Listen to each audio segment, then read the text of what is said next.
all I really came to BYU for was to get married. And this was me on my wedding day. Don't I look stunning? And here was my husband. Look at his beautiful pink lips. Who wouldn't want that man? And yes, we met at BYU or somewhere close to there, even though the truth is my husband couldn't get into BYU. That's another sad story. But we met somewhere close to BYU, got married, had a beautiful family, and we lived happily ever after. And there's the end. I'm going to go home now.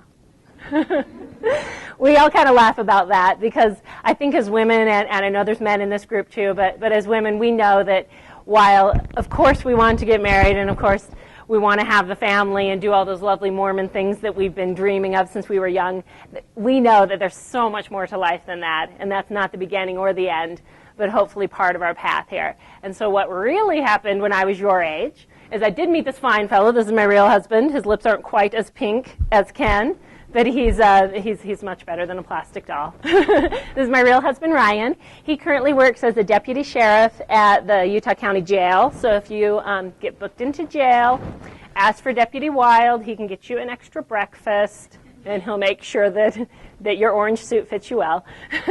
And we met when I was actually studying at BYU and working at UVSC. He was going to school over there.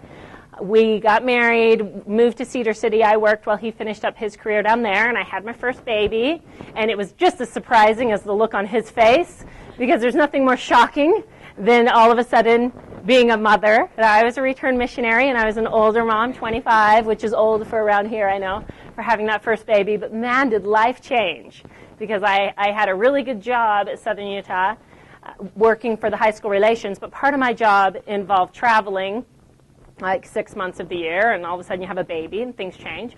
But anyway, so I had a lovely baby, my first one. Later, I became this beautiful fat woman who's swimming at the reservoir, and I was over 4 feet around and very proud of it. And I started swimming at the reservoir when I was pregnant because I was sick of everyone staring at me at the public pool because I was so giant because I was pregnant with twins. These were my babies when they were little, Tommy and Georgia. They're just, the magic dream of my life. Then I was crazy enough to go on and have one more baby mixed in with all my dolls. It's hard to tell which one's the baby, isn't it? Don't you love that picture? And my baby's name is Edie. Now, all these pictures, you guys, time just flies by because I'm turning 40 this year, and yet this seems like just the other day because now my kids are old. These are my kids this summer. We went on a trip to Glacier and saw some amazing scenery, took some good mug shots up in a ghost town. They're a bunch of thugs now. Look how big they are. But again, as a woman, as a Mormon mom, and as a busy person, this could be the end right here too, my life, because my gosh, taking care of 4 kids is a crazy full-time job, as I'm sure many of your moms know. And it's amazing work. I also picked a very time-consuming hobby. I ran cross-country for Southern Utah before I came here to BYU, and I still race triathlons. It took me 18 years, but I finally won the Spudman this year in Idaho. I got to tell you, it was the proudest moment of my life. And then I do a lot of bicycle racing. I did the Lotojaw last year, which is a 206-mile race from Idaho to Jackson Hole. And so I'm a busy lady because I'm just ambitious. So again, this could be the end. I could just say, here's the end of my lecture, everybody. I am a mom. I've got 4 kids. I have this time-consuming hobby. And and by the way, I'm a Mormon, which we all know what that means. That means going to church every week. That means having callings. That means trying to be like Jesus. My heck, that takes a lot of time and effort. Let me tell you right there. And so this could be the end. But somewhere along the way in my journey to becoming a fine 39-year-old woman that I am, my husband and I also decided to become self-employed, which I think is why most of you are here today, because you have an interest in business and you have an interest in seeing if you can run a business for yourself. And maybe it would be something you would do in addition to working for someone else. Maybe it would be something you'd do at home. Maybe it would be something you would do full-time. But that's what we're here to talk about today, and it's one of my favorite things to talk about. Besides my children and racing triathlons, that's fun too. That could be a whole other lecture. But let's talk about business. So here we are, backtracking again to that first surprise baby. There I was living in Cedar City. My husband was graduating from college. I had already graduated. And he had this job working as a DJ at the radio station, which sounds really glamorous, but pays like $6 an hour. And then I had the really good job at Southern Utah, but it required all this travel, so we were kind of looking for a better way. I didn't want to be gone for my babies all day, every day, and he didn't want to work for $6 an hour. So we just thought, let's just start a business. And I distinctly remember walking the streets of Cedar City, and we talk about all these plans and schemes, but neither of us had a business background. My father was a business professor here at the Y, but I never studied business. And we just thought, what can we do? Should we start a business? Should we buy a business? And my husband had a little bit of money saved, and so we actually started looking at the want ads, believe it or not, of businesses for sale that you'd see in the little penny saver. And we got hooked up with someone called a business broker. And I'm not sure if you're familiar with, all of you are familiar with a real estate broker. If you want to buy a house, you call the real estate guy, and he shows you all the houses that are for sale. Well, there is such a company, there is such a same system with businesses that there's business brokers who will tell you what kind of businesses are for sale. And so we got hooked up with a business broker out of Salt Lake and said, we have this little nest egg, this is how much money we have, this is what we're interested in doing, we don't want to do food, we don't want to do, retail. What have you got for sale? And this was just kind of crazy because who goes and buys a business? But he showed us a bunch of different businesses. The guy showed us a UPS type store in St. George, and we were kind of interested in that. And it made some, a decent return on its money. And I thought I could take my kid and throw him in the packing peanuts, and we'd hang out and run the UPS store. But it was like, I'd have to be there all day, every day. We didn't really like the look of that. He showed us some dry cleaners that were for sale, which also looked really exciting because it, on paper, made quite a bit of money until I actually went to the dry cleaners that was for sale and saw all the equipment in there, and it looked like it was from the 1940s and scary and literally a sweatshop. Like there was steam coming out of there, and I thought, again, I don't want to spend my whole day and my kids' whole day in the dry cleaner. So he showed us some weird businesses like being a plant tender, where you would go around to office buildings and give love and water to the plants and help them live and get paid for this. But that didn't make a whole lot of money and looked kind of iffy. And then the final business, we looked at a couple others on paper. And then the final business this broker showed us. Oh, well, at this point, we're getting kind of frustrated.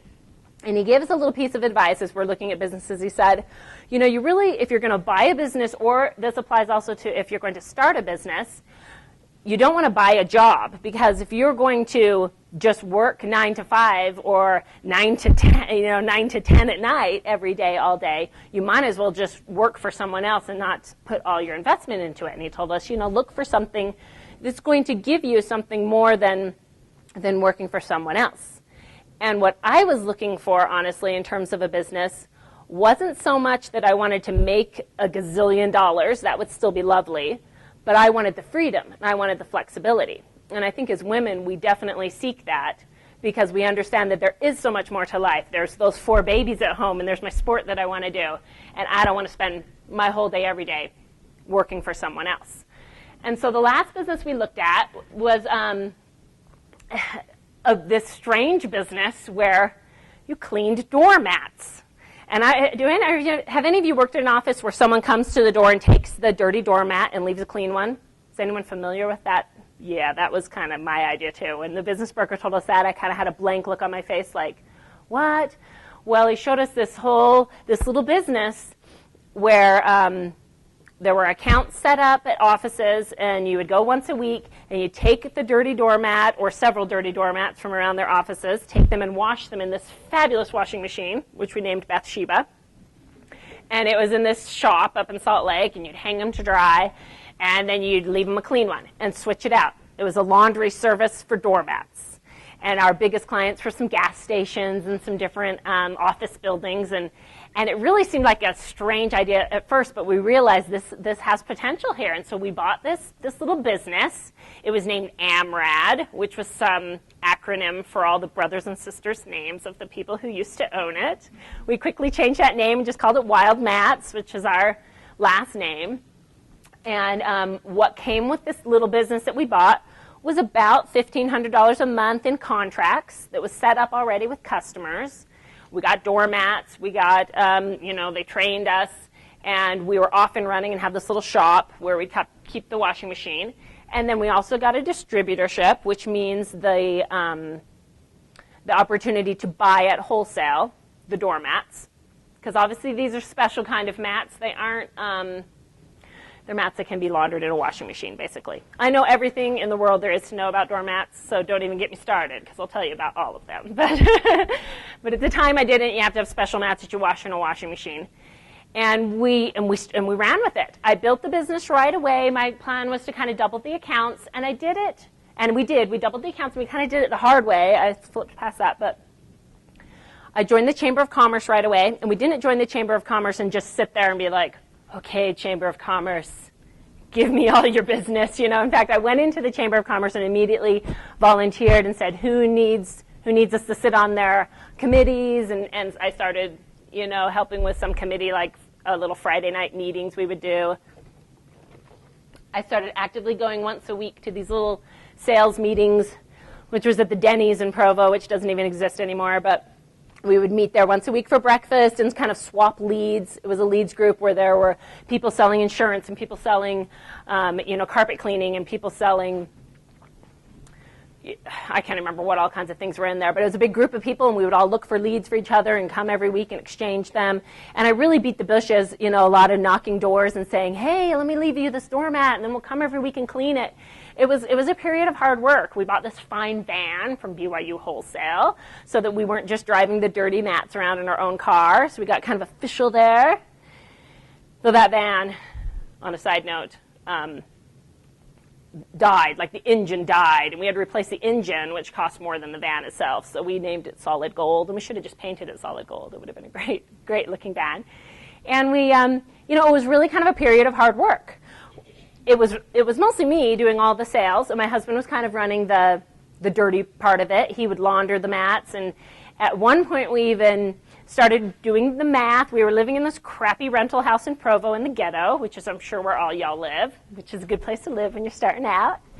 But we lived in the ghetto, and then we had our separate place where we would wash the mats. We kind of started running the numbers and said if we ditched the storage unit where we washed the mats, and maybe we could buy a house that had a big garage. And so we bought this little house in Springville with a big garage and moved that gigantic washing machine into our garage and had all these racks out there and this whole system going and our fans, and had literally our whole business at our house. And every so often we'd start the washing machine and it would shut out all the electricity in our house, and we'd have to reset everything. We had to put in like tri-phase electricity, which I didn't know anything about, but now I do, with this phase converter and all that. And still to this day, when I go outside in the rain and I get a whiff of dirty, wet things, it just brings it all back. Like all the dirty doormats and the washing of them and the loading them up in the truck, and we did this. So we had a system. One day a week was Salt Lake, one day a week was Utah County, and then it was laundering and drying on the other days, and we were running this whole business. It was a period of hard work, though, because while we were running this business, my husband was also working part-time as a bank teller, and I was grading papers for a professor at BYU and writing for the Herald for like the big bucks. They pay so well. And, you know, between the two of us, we had like 5 jobs, no health insurance, and barely enough money. We'd play the games every month where we'd say, which bill are we not going to pay? Which, by the way, the phone company is the slowest to come after you, in case you need to know. But it was hard work, but kind of exciting. We were self-employed. You know, we had our own gig going on. And while we're kind of in the thick of this is my dad, sporting his bristles. He and I are good running buddies, and he's just my best friend. And he's always been, like I told you, he was a business professor at the Y, so he's always been the guy who's kind of looking for the next best thing. At this point, it's about 1999, and .com's just coming around. And my dad tells me, I'm gonna go to these seminars, and he paid like $1,000 to go to some 2-day seminar with something called Galaxy Mall. Do any of you remember Galaxy Mall? You probably don't. Probably no one was even born when Galaxy Mall started, but the Galaxy Mall was all about, you know, setting up a website and selling things online. And so my dad, being the business guy he always is and always looking for some cool thing, said, I'm going to go learn about the internet. So he went to the Galaxy Mall, hoop, hoop, hurrah thing for 2 days, and came home and said, part of his purchase price in going to their seminar was that they were going to build them 3 websites. And he just kind of asked me the magic question. He said, do you want one of these? Because he's like, what am I going to do with 3 websites? And at this point I thought, yes, I do, because I was encountering in my cold calls and in my knocking doors as I'm trying to sell people on this service where we take the dirty doormat and leave a clean one, I was running into people who were saying, well, I just want to buy a nice doormat from you. I don't want to pay you to come and clean it. I'll clean it myself. And I was like, sure, so I'd sell them the doormat. And so I had kind of been thinking about this and thinking it'd be nice to have a little website that shows the doormats that we can sell and let them just buy from us. And so it was very serendipitous in that my father just kind of said, you want one of these? Right at the same time I was thinking, well, yeah, I do. And so Galaxy Mall built me a really amazing website. And I've tried to go to archive.org here at BYU before, but it doesn't like it. So it's closed for some reason. I was going to show you the beautiful beginnings of my website. But this was 1999, and they built me this awesome website with like 15 products. And Galaxy Mall's whole thing was they taught us in 1999 that if you want to make money on the internet, you have to give away something for free. And so I was like, I don't really have anything to give away for free. But my big free thing I would give away was a free mat use bulletin or something. People would put in their email address and they would get a little thing telling you how doormats are going to stop dirt at your door and how to clean them, and it was just such a great free thing they were going to get from me. But I seriously remember this year, living in the ghetto in this year, getting all kinds of free crap on the internet for Christmas that year, because there really was a lot of free crap. But of course that's why everyone went out of business. The dot-com boom, they gave away too much free stuff. But I was only giving away a free email. And so we started out being in business.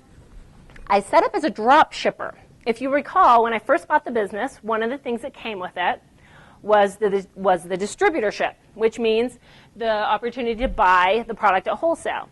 Well, in my research in finding out that people wanted to just buy mats, I realized that this manufacturer where we bought the doormats, they're out of Georgia, offered all kinds of mats. They weren't just the mats that we used for our laundry service were one particular kind, but they had a whole catalog of mats. There were those squishy mats you stand on, the anti-fatigue mats.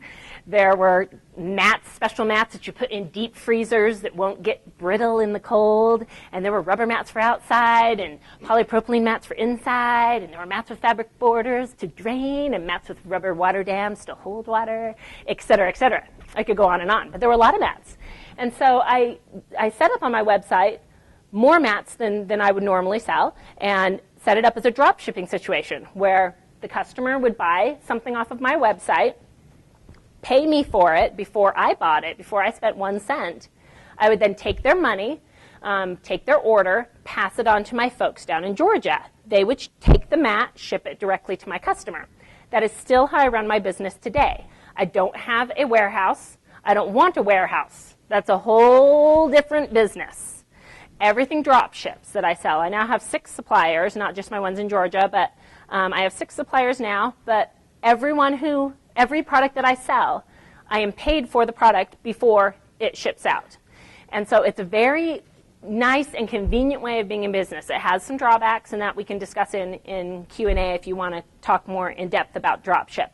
But in terms of working from home, this worked out great for me, because I didn't have to guess which mats were going to be bestsellers and which weren't. I could sell everything on the whole catalog because I'm not actually buying it until the customer buys it. Does that make sense? You guys are all super smart. I'm sure you know the process of drop shipping. Beautiful. So I set it up that way. It was a lot like this when I first started my website.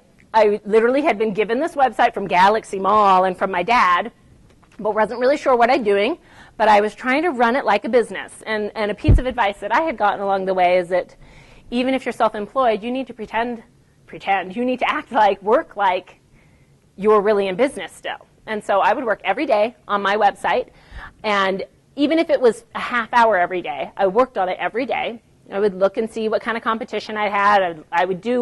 I kind of got out, the Galaxy Mall came with this whole manual telling you how to make millions of dollars on the internet, so I would read their manual and try to apply things. And it was strange things back then, like I was supposed to go and take my website and post it to every free classified ad online that you could find. And I was supposed to join web rings and some things that are totally different internet marketing than you have today, but some of it was still the same.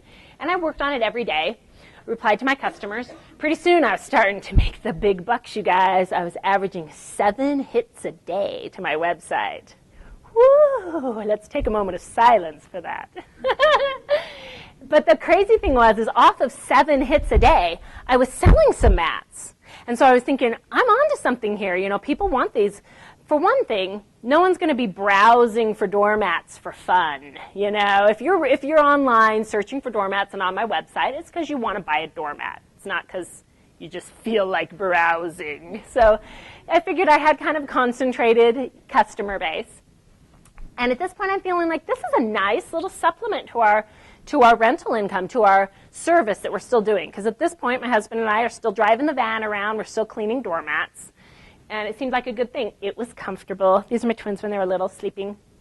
I could have just stayed here at this point of my business because it was fairly comfortable. I had a good little website, a good little service side of the business, and things seemed pretty good. So that could be the end. And that would have been okay too. That would have been okay. But I was having more babies, still wanted more freedom, really didn't want to drive that van around anymore because I was the one who was picking them up. And people really stare at a pregnant lady if you come like squatting down and picking up doormats and hauling off. It's just not pretty. And, I still wanted more. And I was feeling like this internet business is the way we want to go. This is so much easier than the literally dirty work of hauling dirty doormats around and cleaning them up and being tied to a weekly schedule.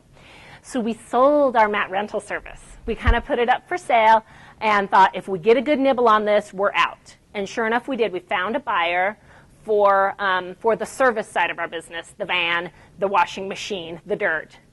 It was gone. My husband, in the meantime, at some point had picked up his job as the deputy sheriff, which he still is doing. Real flexible schedule, but so we were kind of doing both at the time. We sold the mat rental service, and I really started to focus on the internet. I got a new host. I left Galaxy Mall, and I went to Zuvi, who I'm still hosting with. I've been with them for years, and that's a whole other story if anyone ever wants to talk to me about hosting. Still with them, somewhat happily, somewhat not, but they do a great job. And Zuvi was helping me really take my website to the next level, take it and syndicate my products to Amazon and to eBay and to Google Shopping and just really get into the real internet world. I started to take some classes actually got asked, this is Paul Allen and Rick Farr, I don't know if either of you guys know them, but they were teaching like an internet, a very specific internet class at UVSC and knew what I was doing in business and asked me to come and present as a presenter and kind of tell my story. And I went the first day and read the syllabus. I was like, yeah, I'll present, and I'm staying all semester, and I sat there like this, taking notes because I had a business already going, and so I was able to take the things I learned from that class and go home and apply them just immediately. And I really worked on growing the business, and it was a period of really big growth for us. I felt like that was something that's important in business then and now, is to always be on the lookout for what's next, where you can take your business idea and run with. And so that's kind of what I was doing then. In the process of this was about, how many years ago? 7, 8. I started looking for more products to sell because I was having good luck with the doormats. So I thought, what else can I do? So I kind of went into garage flooring. I got a vendor out of Salt Lake City to sell snap lock, and we'll talk in the next part of the presentation about how I went about doing that. But I opened another website selling garage flooring. Then I did my own competitive website. This was kind of a little trick I did where I built a website almost exactly like my existing website, but on a different domain name to compete against each other, but they're both me, so that was happiness. Kind of would run these marketing tests on both, put advertising dollars into one and not the other. And then I was looking for ways to kind of differentiate my real industrial customers from my residential customers. So this is my really industrial doormat, like the weird ones that none of you would ever know about, like mats that you dump a gallon of disinfectant in to walk through before you go into the food area, etc. Things that you aren't going to buy for your house. So I did this and have grown from there. And so I've really still been working on these 4 websites and growing from there. Oh, do I have these guys in here now? Let me see if this is, oh yes, okay. So before I get into that, I just want to say that as I got to this point, I just got to pause and tell you guys how great Heavenly Father is, because I love being able to say this at BYU, because this has blessed my life so much to be able to work from home and to be able to make a good income that helps my family and to be able to, you know, take my college education and my brain and my ambitions and put them to use. It's been amazing, and it's something that I would love to see for all of you women, to be able to do that, to be able to have it all. I mean, we can never really have it all, but to be able to have your family and have your home life and to be able to work too. It's been amazing, because I can't tell you how fast time goes. These are my twins, and they're like 2. Oh, they're so cute. And I started this thing where every year I would take them to this one tree in my backyard, and whenever it blooms, I know it's time to take their picture. And this is them by the tree. Don't they look like Adam and Eve? Like a really cute baby Adam and Eve, all like naked-ish, which they were pretty much naked that whole year, as I recall, because we were potty training. And that's how we do potty training at my house.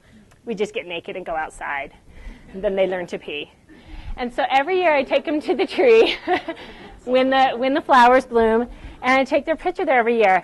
And I look at this and how fast it's gone by. I was in business before they were born. I'm in business now, and then they changed so fast. This was the next year. This was probably the last year that we did shirtless girls, because then my Georgia figured out that wasn't cool. And then the next year, and then the next year. And then this was this year. They were more fully dressed, and we missed the blooms because we were in Canada. But let me tell you how fast time goes. And I would not pass this up, the opportunity to be with my kids and to raise them, really for any money or any opportunity in the world. We can have both. And I think that's the ambition of Mormon women, and I think it's a great ambition. These are all my kids now. And they are they're the reason I'm self-employed. Because every one of you women and men, we could go out and climb the ladders of any company anywhere. We can go out and break that glass ceiling. And that may be some of your path, and that will be awesome, because you will figure out a way to make it work for you. But, you know, maybe you can find a way to work for yourself and create your own ladder to success. And that's been so fun for me, to be able to be with my kids, because this is what really matters to me, to be able to, you know, pursue my passion. This is me with all my girlfriends riding our bikes. This is my husband and I. We're still married 15 years later, which is harder than you think, let me just tell you. It's not smooth sailing in any situation, and it's been such a blessing. So just to review kind of my path, there was definitely a period of hard work with starting my business. Certainly some serendipity, which I think you have to rely on a little bit in business. Always being on the lookout for what's next. And this I threw in a little bit, because it's okay to be a little bit half-assed, and I am going to say it at BYU, because you have to. If you come to my house is dirty, you know, it's a mess. Sometimes my kids are late. My little girl thinks I'm a total failure because I don't know how to do hair that's cute, you know, like I can't braid or do anything like that. But I'm able to just try to do it all. And it's going to be a little bit imperfect when you're trying to have it all as Mormon women, but it's okay to be that way. And then you will have like it'll be the wedding dream of your dreams. There you go. This was my 10-year anniversary. I got in my wedding dress again just for that. I couldn't zip it up, but I could still get it on. So it's never really the end in terms of business. So that's my story of how I got into business. But now I'm going to lecture you all, because now you've heard my story. Now I'm going to lecture a little bit about what I encourage you all to do if you don't have a plan already in business. What I do basically is sell items, just like this says here. It's a good plan. We're going to sell some items. And like I told you, I drop ship. I sell things on my website that I've never actually seen in person. Most of it I have. But every once in a while I'll get a new product come out from one of my suppliers and some new doormat. I'm like, all right, I throw the picture up online, put the pricing up and sell it. I've never even seen it. It's just items. And for me, it's been a great way to run the business. And so I'm going to tell you a little bit on how to choose a good product if you're interested in becoming an internet reseller, which is essentially what I am. I take 6 suppliers' products, and I resell them on the internet, and I keep the profit. First of all, most people ask, what am I going to sell on the internet? And it's becoming harder and harder now because everything is already for sale on the internet. This isn't 1999 when I started and I was one of the only doormat folks online. But it doesn't mean there's not room for you there because there's also so many customers online. The first thing you want to do if you have absolutely no idea what you might want to sell is to start looking at who you know that can get you something at wholesale cost. Maybe this is something you can make. If you have some kind of skill, some kind of mad shop in your backyard, whatever you might do, maybe it's something you can make. Maybe you have a personal contact of someone you know who makes something, someone you know who manufactures something, stores you already shop from. If there's somewhere you buy things all the time and they've got something nifty in their store and you tell them, are you selling this online already? Chances are the answer nowadays is yes, but maybe not. I mean, there's a place I pass all the time I live in Springville now, and from my house in Springville down to Spanish Fork on the old highway there's an old shop that sells weather vanes, the kind that are on top of the barn. They're mostly decorative with the animals. And I've often passed by there and thought, I wonder if anyone's selling their weather vanes on the internet, because they kind of look like a strange little shop.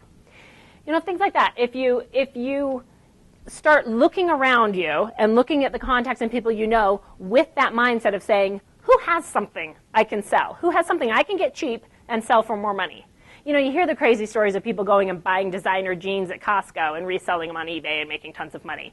I mean, that's a very tiny little version of what we're talking about, but that is what we're talking about, is getting something that you can get cheap, that you can get for wholesale, mark it up and sell it online. An example, there's a guy that was in one of my dad's classes who had an uncle that made these things. They were jar openers. And it was a special jar opener because it had like an adhesive that would stick up to the counter instead of having to screw screws into it. And the guy had made thousands of these and had them sitting in his shop and did a little as seen on TV thing. I don't know what he had done, and then just kind of dropped it because he was an adult who had better things to do with his life. And his nephew said, hey, let me sell these, and went and sold them online. A website selling one product, jaropener.com. And the guy's not able to retire off this money, and it's not his full-time job, but he's making money just selling something from someone that he knew that he could get their product.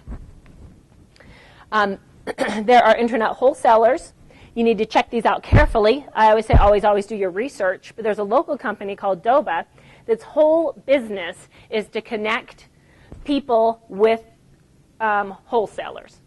Now, the only tricky thing is if you can buy something from wholesale from Doba, so can someone else. But if you're starting a web business and you have only 1 or 2 products and you want to sell some more related products, internet wholesalers may be a way to go. It's a way to maybe pad your business, pad your website, add some more things to it. Maybe you could find products on there. Always do your research because you got to make sure you really are getting a true wholesale price.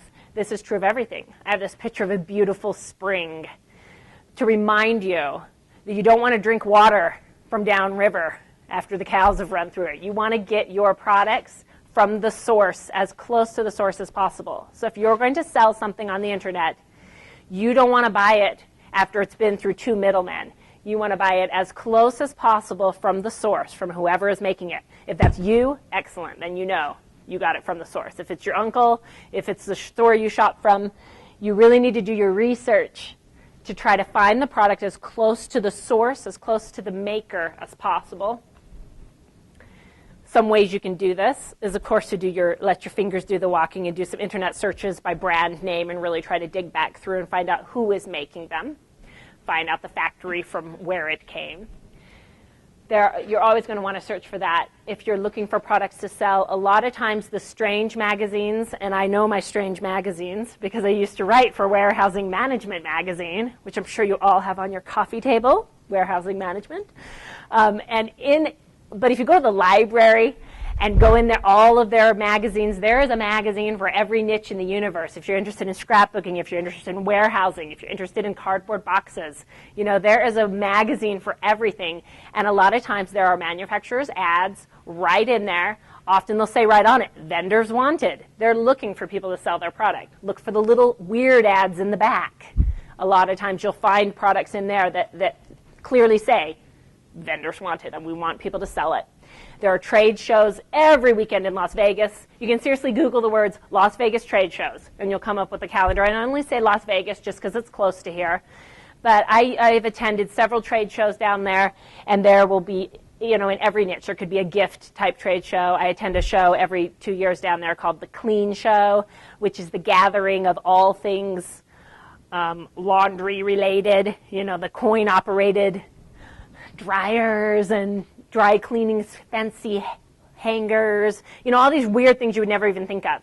But if you're willing to pony up the $100 to get into the trade show, because it does usually cost money if it's a good trade show, head to Vegas with your girlfriends, hit the trade show, wander through there, and just let your mind go, oh my gosh, because almost everyone there at the trade show is there looking for people to sell their product. And so if you find something there, then you've got to work out the terms.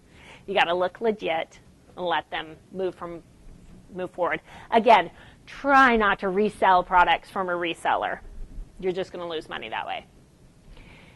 If you find a product you want to sell, whether it be at a trade show, whether it be in the back of a magazine, or if it's your uncle with his weird stash of stuff in his shed, whatever it will be, the process is the same. And there's no shortcut to this. Once you find someone who has something you want to sell, you have to contact them. You got to call them, you've got to email them, you've got to pick up the phone, you've got to walk in the door. There's no easy way around that. You're selling yourself. You're selling this and telling them, I'm such a smart BYU student, and I see your product, and I know I can sell it. You don't tell them the part about how you've never sold anything before, and you don't actually have the website built. Make yourself sound really great, because that first contact's the hardest one. Once you get it, you've got to show some credibility. There will be terms to negotiate with whoever is selling this stuff, meaning how much they're going to charge you for their product, if they're going to drop ship for you. It's going to be different with every single one. All of my suppliers have slightly different terms. For example, some of the garage flooring I sell has to be sold at a certain manufacturer's price. I can't discount it. They have certain rules about how much it has to be priced for online to protect their brand. Some of my suppliers will let me pay them 45 days later. Other people want the payment right away. These kind of things are things that you will need to negotiate with that supplier. Like I said, whether it's your uncle or a factory or your friend or the ad in the back of the magazine, be prepared to jump some hoops and to show that you're credible and to be able to get the relationship set up with that product or with that person. Don't do this. This is like a word-for-word cut and paste email I got from somebody. All misspelled, all lowercase. For one thing, this person didn't do their research because this person sent me this email, but I'm a reseller.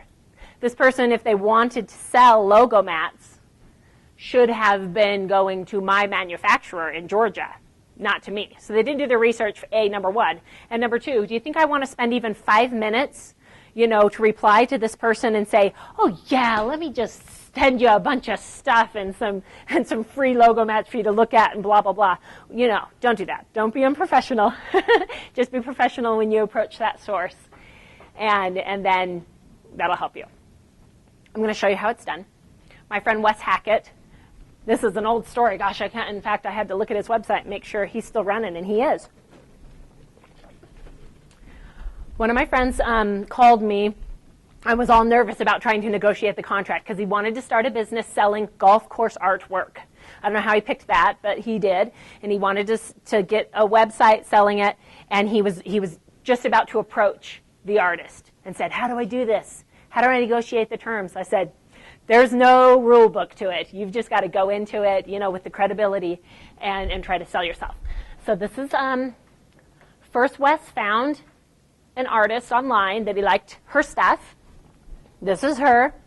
She actually used to have a singing website, so you guys are missing out on the music. But this woman he found online, this 6-7 years ago when he first started his business, there was actually a little button right on her website that said, vendors here, click here, or something to let him know she's willing to let people sell her art.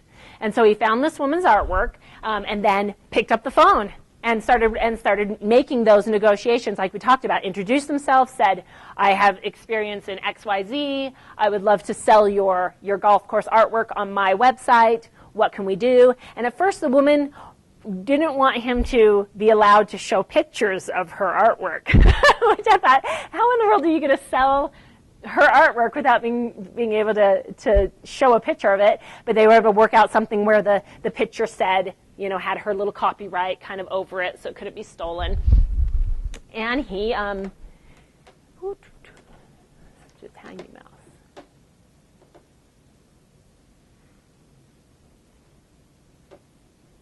Oh, wait, let me just go back to PowerPoint here. Sorry, I'm not used to using this mouse. Mm-hmm.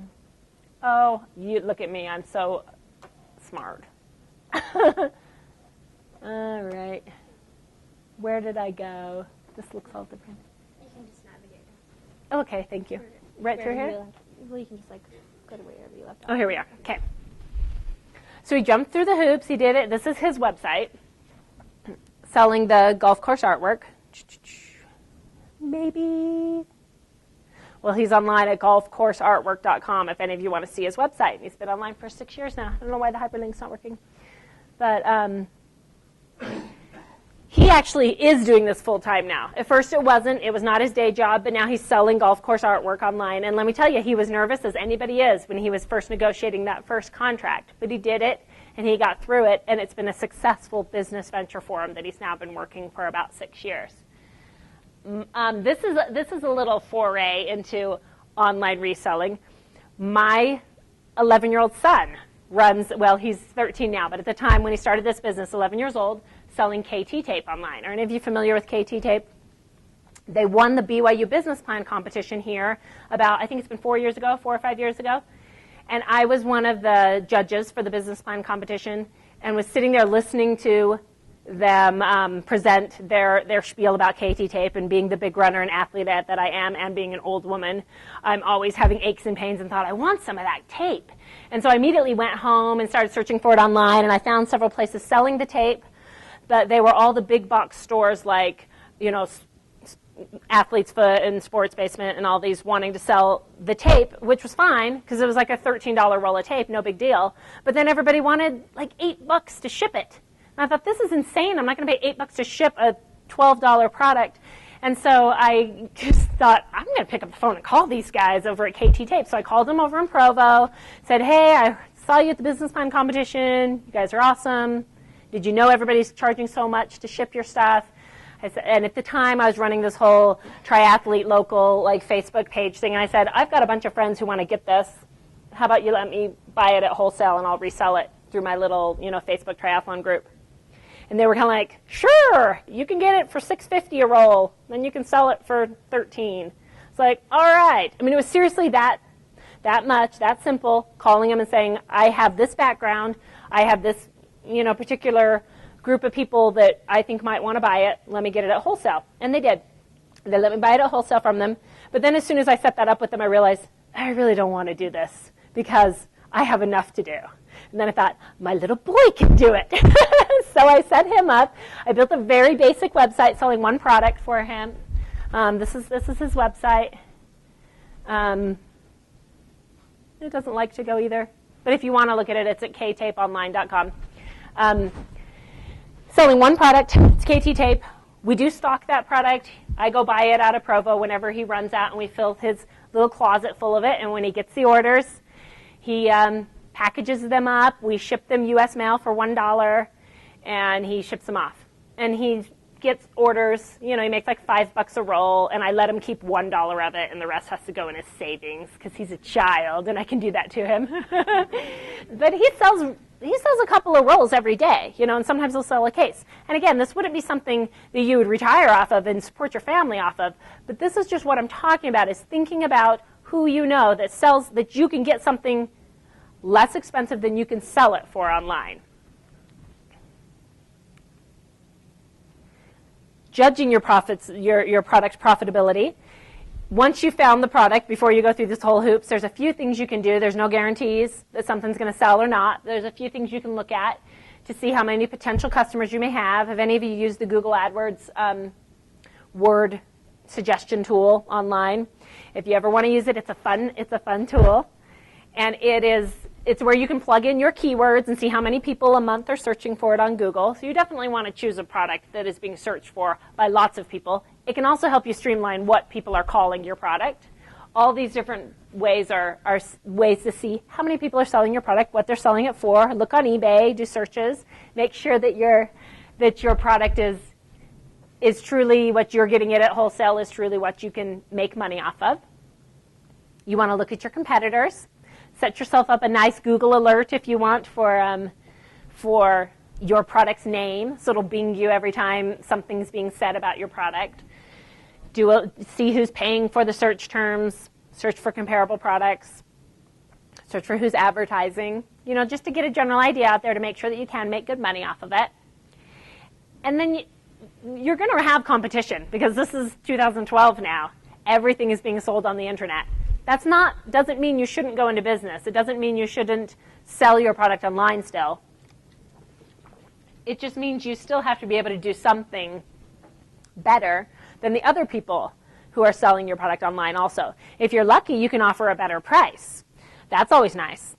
But if you can't offer a better price, what can you offer that's better? An easier to use website?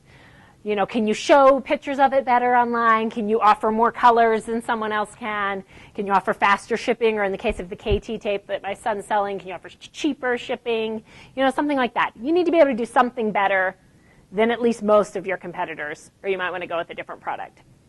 If your product is, if it's just everywhere for so much better than you can offer, move on to something else. Look at your profit margins. You want to make sure you're making enough money, especially if you are selling a low ticket item, a couple bucks. You got to sell a lot of products for a couple bucks each if you're going to make any money. So look at your profit margins. I mark up my doormats 50%, which means, I buy a $20 doormat and sell it for $30. So it just depends on, you want to have a good profit margin. Retail margins, if you're familiar with brick and mortar stores, generally mark things up 100%. So that's just a gauge of what you want to do. That's ideal. If you can buy something and sell it for twice as much or more, good for you. But make sure you have a good profit margins there. You need to take into account the cost of your goods. But remember that there are other costs. It's not expensive to get into business on the internet, but there are other costs. You've got to pay your merchant accounts, the little slice that goes through the credit card. You have to pay your hosting fees for your website, your operating costs, which are going to be pretty low. It's probably going to be you and maybe an employee or two at the beginning. But just make sure that all these things added together still give you a good enough profit margin. That Bankrate.com has some good little tools online that help you see what your profit margin would be if you want to look into that. And lastly, before you devote your life to a certain product, I would recommend that you pick a product that can really be experienced online. Now, I'm saying this, again, going back to the woman's viewpoint, that the idea being you want to live your life and run your business. Because if you're selling something online that requires you to talk to the customers, or you to answer every email, or you to be involved in every step of the sales process, it kind of defeats the purpose unless your purpose is to just run your business. But if you're planning to run a business and run everything else in your life, try to make it something that will sell itself. If you've got a product that just by pictures alone or description alone will sell itself, that's a good product. You want to be able to get orders on Christmas while you're opening up presents with your children. Someone's buying your stuff without you being involved at all. That's what you want. I'm going on 6 years of my website having sales every single calendar day of the year, on Mother's Day and on the 4th of July and on Christmas. I don't know who in the world is buying doormats on Christmas, but every year 2 or 3 people are. And, on Easter and Mother's Day, when I'm asleep, when I'm awake, and that's ideal if you're going to be an internet reseller, is something that will sell itself without your involvement, so that you can live your life and your business can run itself. That's the end. Was that a good pep talk? I really, and what I usually tell students who come over for mentoring or ask me questions is, if you're thinking about doing something and you're not sure if it's going to work or not, as long as it's not going to break the bank and make you permanently bankrupt forever, just do it. Just cut out your Walking Dead instead, which I know is hard to do. Cut out your Grey's Anatomy, whatever it will be. Spend that hour on your business instead, and just do it. Because the worst that could happen is you aren't able to sell the stuff. and you build a website and you're out, a few $100. But the best that could happen is that it will work and it'll sell, and you'll be able to take that and be on the lookout for something else and be moving on to the next best thing. And what you'll learn in the process of doing it and just putting in the time and starting your business idea, whatever it may be, is going to be really valuable to you. Whether the business works out or not, whether the business goes in the direction you had planned or not, just the fact of going through the process and starting your business, even now as students, will be really valuable to you. And I don't think it'll ever be a waste of time, because you'll learn so much from it and hopefully make a lot of money too, or some money. The end. Does anyone have any questions for me? Such a silent group. You do all your own website design and development, coding, and everything? I do. I'm not a master of HTML, so I build the websites through a template that are provided by my host, thezuvi.com. I've hired some work at Zuvi to do some custom stuff, because there were certain things on the page that didn't fit what I was selling, and so I hired out pieces of it, but I do most of it. But just template. I mean, they aren't fancy websites, and they don't have to be for doormats, It's not about being fancy.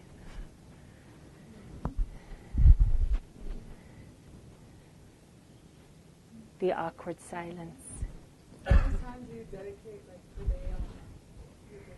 That's a good question. I spend generally about 2 to 3 hours a day on my business, and I have an employee one who's been working for me for 4 years, and she spends about 10 to 12 hours a week also. And so it's not a real time-consuming thing. Some days are busier than others. Mondays are usually busy. Fridays are nice. Nobody's thinking about doormats by Friday afternoon, which is great for me.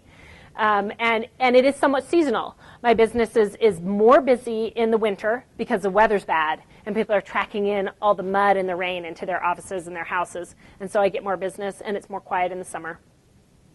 But I don't spend a ton of time on it. One more question here, and then you. So in the beginning, you mentioned that there were good things and bad things that you liked About drop shipping? Mm-hmm. Well, yeah, so what are the bad things? Okay, good question. And I was talking kind of specifically about drop shipping, the internet reselling. The drawback to having someone else ship your product, the potential drawback to having someone else ship your product for you. Of course, the pros are that you don't have to pay for it until it's already bought. You don't have to warehouse it. You don't have to pay for someone to pick it out of your warehouse and ship it and physically ship it. But you're at the mercy of that provider. And so if I order a mat from my manufacturers in Georgia and they ship the wrong thing, it doesn't matter. The customer's going to come to me about it. If they don't ship it in a timely manner, that all comes back to me. And so that's something that is a little tricky as you're looking for things to sell. You want to make sure you are partnering with a reputable company if they are going to do the drop shipping for you. I had to drop one of my garage floor suppliers because they could not get the stuff shipped for like 2 weeks. I mean, I put the order into them, and the people have paid for it already. And then, you know how it is, you order something on the internet, and you're looking for it like 3 days later. And if it's not there, it's like, where is it? And, I would put on my website, this takes 2 weeks, but people don't read that. And bottom line is, it just got to where it was causing me way more headache than it was worth. And so that's the drawback. And I've been lucky because I've had really good suppliers, but you do lose a certain amount of control if you are not shipping it yourself. In my case, it's been worth it because I'm able to offer every possible color and sell things that I don't even, haven't even seen and all that, but you do lose some control. So that's the drawback. For marketing your couple companies, Mm-hmm. What's been the most successful mode of advertising? Mm-hmm. Any insights on what you can do? I did pay-per-click advertising at the beginning. If you're familiar with that, it's where you pay anywhere from a few cents to a few dollars if you're really a high roller, for every person who clicks on your advertised link. For example, on Google, it's the ads on the side, at the top. Those are all paid. I did pay-per-click at first, and it was helpful. I got quite a bit of traffic from pay-per-click, and it paid off. I did some offline advertising in weird niche magazines like Facility Maintenance Management, because those are the people I want, are the facility managers who buy lots of doormats. That was very hard to quantify because it's hard to tell if someone looking at the magazine then came to your website. We had ways of trying to figure that out, but it was hard to quantify. And then that was mostly it, was pay-per-click and some offline advertising. I now do none. I don't spend any money on advertising. I found that the best use of my money all these years later is search engine optimization. And that is all I focus on now, is making sure that I come up at the top rankings for my keywords. And I've done most of it myself, but I have hired out pieces of it over the years. I've hired out people to do backwards links for me and to do article writing and all those kind of tricks, which is a whole other semester of conversation all about search engine optimization. But at the beginning, it was vital for me to use the pay-per-click and just to get the traffic there. But I've been online so long that I now have pretty good search engine rankings for different keywords. Does that answer your question? Yeah. Okay. Are there any opportunities that you've seen that you haven't had time to do? Products? Yeah. No. Yes, no. I have a to-do list, a long to-do list, and I'm always writing down things that interest me to sell. And whether but I haven't gone into the in-depth research of them. I mean, I have things that I could sell right now. I have one supplier that I sell a heated doormat that you put under your desk, but they also make heated doormats, and then they also make bird repellent, like those scary owls and things, the fake owls and the spikes that kill pigeons and things. And so I've thought about going into the bird repellent business, but I haven't taken the time to really research it. And then another supplier that sells a peel-off mat also sells a whole line of clean room products, like weird masks and pens and things that I have thought about selling. So there's a lot of things that I've forayed into, but the only away from mats and matting thing I've done is the KT tape with my son. So yes and no. It's like things cross my mind, but I haven't done the research on them to pursue it.